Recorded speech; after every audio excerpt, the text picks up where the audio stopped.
Thanks so much for being with us here on Atlanta News First Plus. I'm Joy Lim Nakrin. Our crews here at Atlanta News First, we're tracking the visit of Vice President Kamala Harris visiting Atlanta today. Now as the Democratic presumptive nominee for the first time.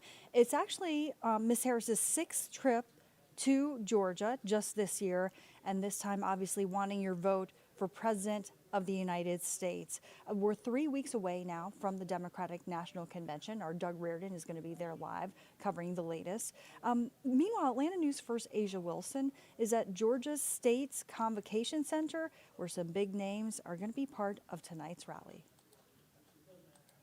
This will be our first time seeing her since President Biden dropped out of the presidential election, which elevated her to the role of presumptive Democratic presidential nominee.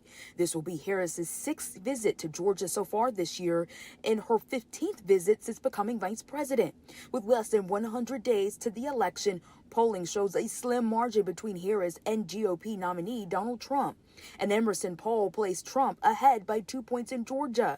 But both campaigns are heating up and Harris is gaining support quickly. Campaign leaders say they've seen a surge in momentum with more people signing up to engage with the campaign than ever before. We're told the campaign signed up 170,000 new volunteers and more than 7,500 volunteers have joined the campaign on the ground here in Georgia just in 1 week. As for today's event, Harris is expected to leave Washington around 2:40 this afternoon and will arrive at Hartsfield-Jackson Atlanta International Airport a little after 4.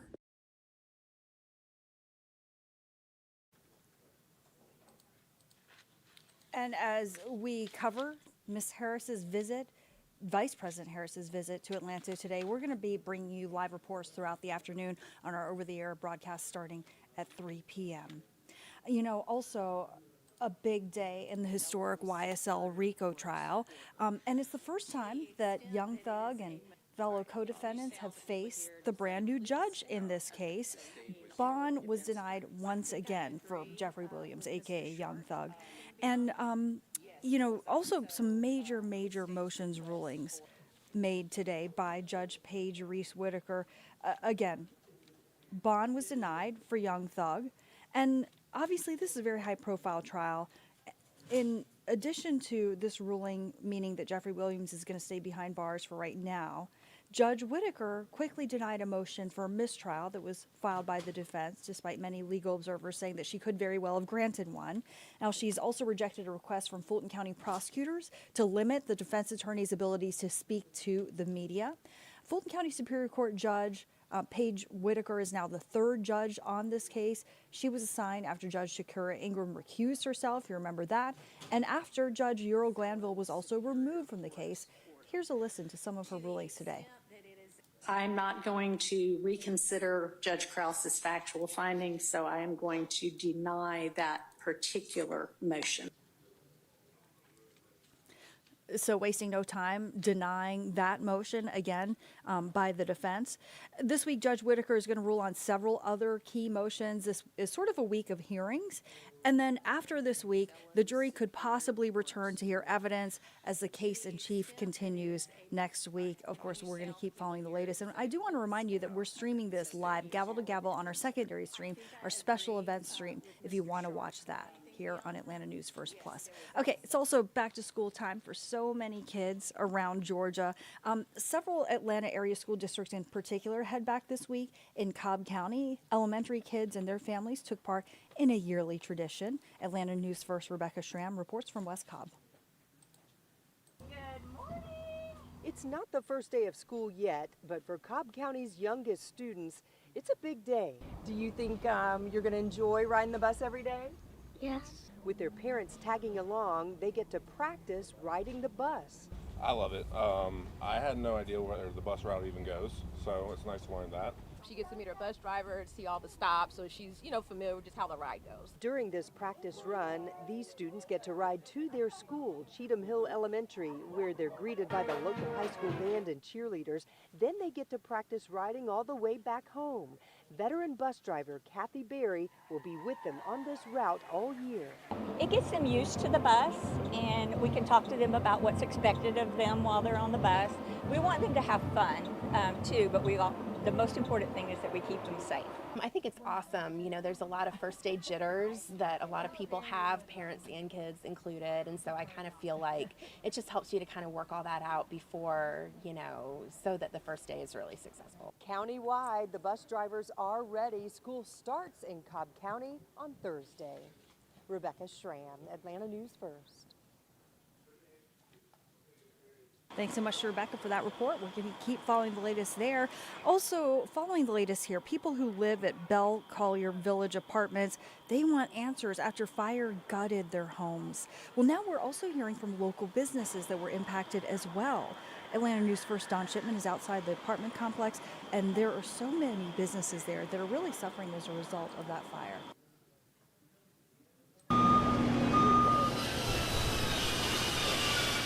More property restoration crews arriving on site. First task at hand, inspecting the building's structural integrity. The fire at Bell Collier Village Apartments Saturday night ripping across the roof of the building. Atlanta Fire and Rescue saying the top 2 floors of this 4-story building collapsed. Under the building, not just parking for those who live here, but retail parking too. I'd say the majority of it is in the bottom deck of that building. Restaurant customers and several businesses left with nowhere to park in an already very congested Upper West Midtown along a very busy Howell Mill Road. Howell's Kitchen and Bar, a local staple of 7 years, wants its customers to know they are open. A business has been hindered a little bit. They blocked off Howell Mill, or the entrance to get in, and about 80% of our parking. But we are open, and we have excess overflow parking in the post office. I'm overwhelmed. I have my moments where I've been crying. While businesses attempt to get back to normal, it's anything but for the more than 200 plus people who live here. But in their latest correspondence, property management sending this notice to tenants, offering some financial assistance. So they're willing to give us $250 for insurance for our deductible. I didn't realize until my insurance adjuster had me go through my receipts and talk about, you know, what things I have in my apartment. I didn't even realize how many things I have.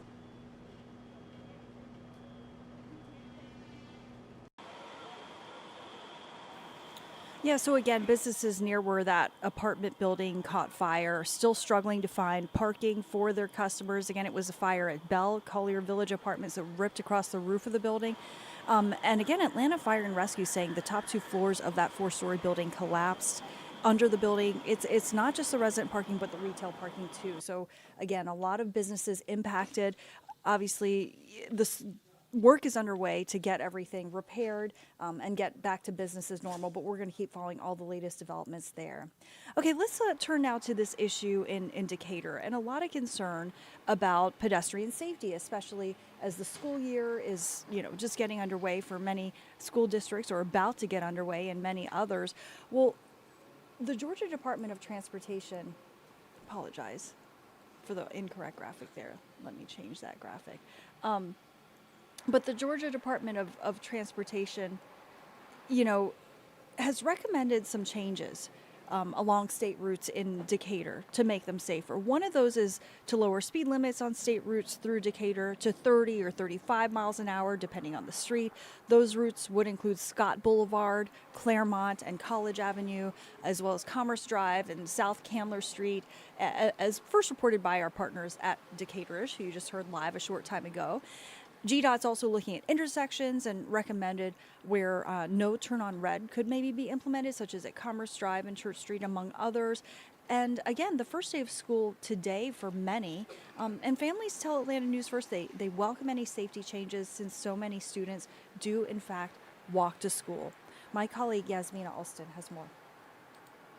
Yeah, walking every day. On foot is how Decatur High School student Nikki is getting to school this year. The first day is Tuesday, and he'll be walking along these main roads to get there. I guess it's busy. It's pretty busy because it's like a busy street. Nikki will be joined by many other pedestrians. That's why he says any changes to make their journeys safer are welcome. Recently, the Georgia Department of Transportation gave the city of Decatur recommendations to do just that, lowering the speed limits on state routes through Decatur to 30 or 35 miles per hour depending on the street. Those include Scott Boulevard, Claremont and College Avenue, Commerce Drive, and South Candler Street, according to our news partners at Decatur-ish. GDOT also looked at intersections and recommended where no turns on red could be implemented, such as at Commerce Drive and Church Street, among others. This includes some of Nikki's path to school. Yeah, I think that's a good idea. I mean, it's a school zone, right? So it would obviously make it safer. Parents agree, especially since there have been multiple incidents involving pedestrians in Decatur, including a crossing guard who was hit and injured late last year. The city has had ongoing efforts to improve the street safety. In January, officials told Atlanta News First they were working on traffic calming projects. I'm pro lowering speed limits. Yeah, I think that would be great. Yasmina Alston, Atlanta News First.